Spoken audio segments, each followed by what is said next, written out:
What's going on, my creative collective? Welcome back. This is A Course in Creativity. We are on lesson number 18, Airlifted off the island. What does this even mean? This lesson in particular is so powerful. It's a callback into to the collective. It's a callback into remembering that we are part of the collective. And if we have no neutral thoughts, as we remember from yesterday's lesson, then so too everyone around us is also experiencing this similarly, or in a similar way, at least.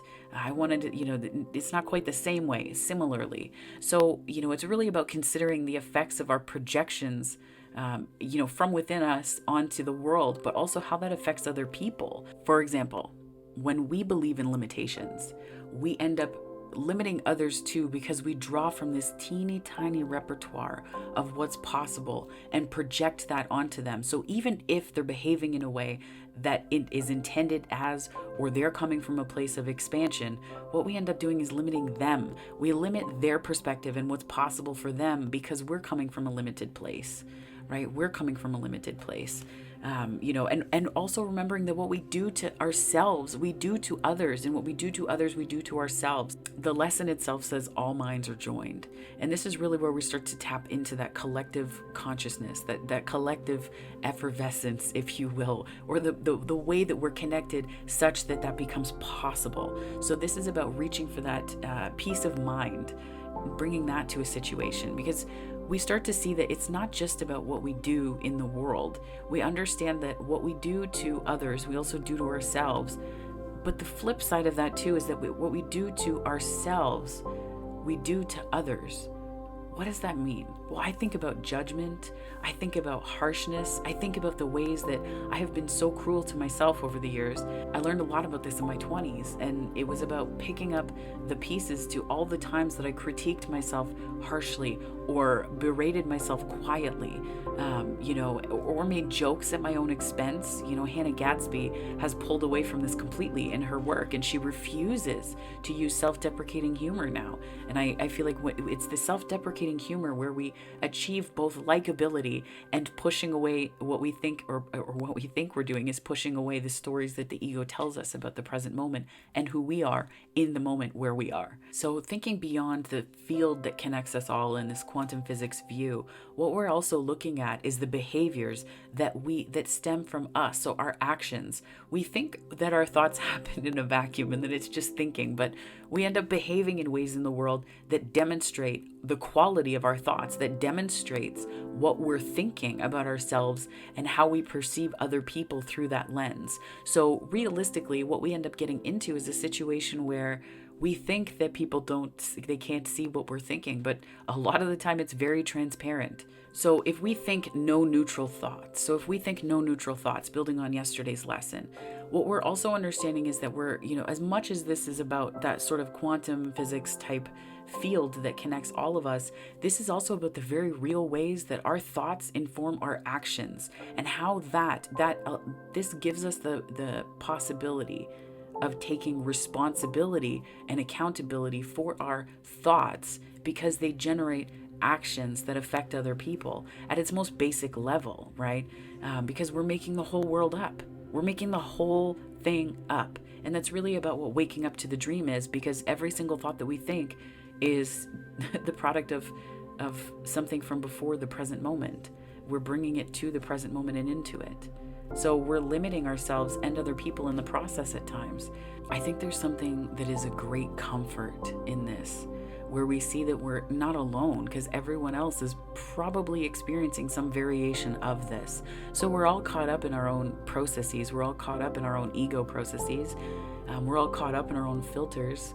And I think that when we start to wake up to this within us, we can start to have this like jarring moment. It's a little bit of an ego death where we wake up to it and suddenly it's all there, and we see it, and that can be kind of isolating, because then we feel like we're a bit separate from others. I think there's something that is a great comfort in this, where we see that we're not alone, because everyone else is probably experiencing some variation of this. So we're all caught up in our own processes. We're all caught up in our own ego processes. We're all caught up in our own filters. And I think that when we start to wake up to this within us, we can start to have this like jarring moment. It's a little bit of an ego death where we wake up to it and suddenly it's all there, and we see it, and that can be kind of isolating because then we feel like we're a bit separate from others. Taking personal responsibility for our thoughts then is how we help the collective.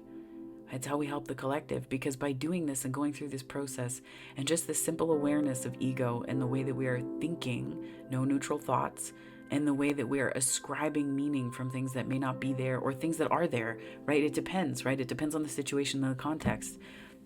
But it's understanding that there's this lack of neutrality. So everything is charged then. So then what can we do to help? Well, we can start to take responsibility for our thoughts. And that also places us in the driver's seat, because we can't change systems overnight. We can't change the world overnight. We can't do it. It's just not possible. So when we get into moments of feeling powerless about systems and structures in the world, we can step back into our power by understanding that our responsibility lay within the thoughts that we choose to think about the world. Because even if somebody is going to limit me with their perspective, I don't have to limit them back. I don't have to limit them and respond from a place from the past back. I don't need to do that, right? It doesn't need to be the case. So I can take a step back and understand that responsibility for me is about my ability to respond, and how am I tending to that? How am I tending to coming together in that sense of oneness that defies the separation that the ego really, really likes to throw into every encounter that we have, filtering it through whatever mechanism and tool it can find within us. The idea here is to remind us that we're not alone with this activity. And I think, creatively speaking, it can be a really productive creative spark, which is why I'm giving it to you right now as a creative spark. So I sometimes do this to reconnect to my sense of oneness with others. And what I will do is I will listen to classical music at 432 hertz. It's on, if you look that up, 432 HZ, on Spotify, and enter classical after that. So 432 HZ classical music. You'll see different compositions and songs and whatever. But I will listen to that music, and I will go for a walk around busy areas outside. But just going for a walk in a place where there's a lot of traffic, and looking at how every time you pass someone by, there is a whole constellation. There's a whole universe in that person. There's a whole universe of charged emotion in that person. I'm not saying to absorb what they're going through and experiencing, but a place that will be busy, that will allow you just to sit in meditation and observing for a moment the connectedness of everybody, and understanding that every single day that you meet someone, just meditating on this energy, every single day that you meet someone, or see someone, or engage with someone, you're engaging with an entire universe born from thoughts and thinking. Their entire world is based on thinking. And this isn't to hold back in judgment, because again, this is us too. Every day we wake up, we have choices about what energy we're choosing to invest in or act from, and all of that. But this is really about remembering that sense of oneness. And feeling compassion too, because the sense of compassion starts to kick in, and empathy is not far behind, because then you can see how everyone around you has a sense of disconnect that they do battle with, be it regularly. For those who are more aware and work with this, it may be less frequently, but at least once a day. So it's about meeting ourselves in other people, and meeting other people in ourselves is what is the most profound creative activity for me in this particular exercise, because it is not, we're not making art, but we're seeing the art that is other people around us. We're seeing the art that happens and the magic that happens, right? We're remembering that the present moment is not a vessel to get somewhere. The present moment is a byproduct. It is a symptom of being in it. This activity for me has been really profound, because it also helps me to remember my infinitude. It helps me to connect with the infinity and to remember that there are times and places where life will require me to be vast and big and to have answers and to know what to do and to know all of these different things. But I don't need to. We never did.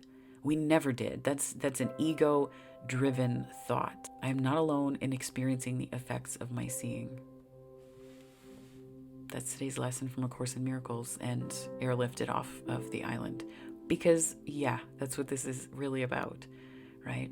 It's about lifting ourselves off of the island and replacing, like taking us and emplacing ourselves among others. Because we are them and they are us too. That was today's lesson. I hope that it resonated. If you like this, please like and subscribe. It helps me to grow the channel and to get found in this vast vista of YouTube. But if this is where we part, I hope that you have a wonderful morning, afternoon, or night, wherever this finds you on the time-space continuum, my friends. Have a wonderful day.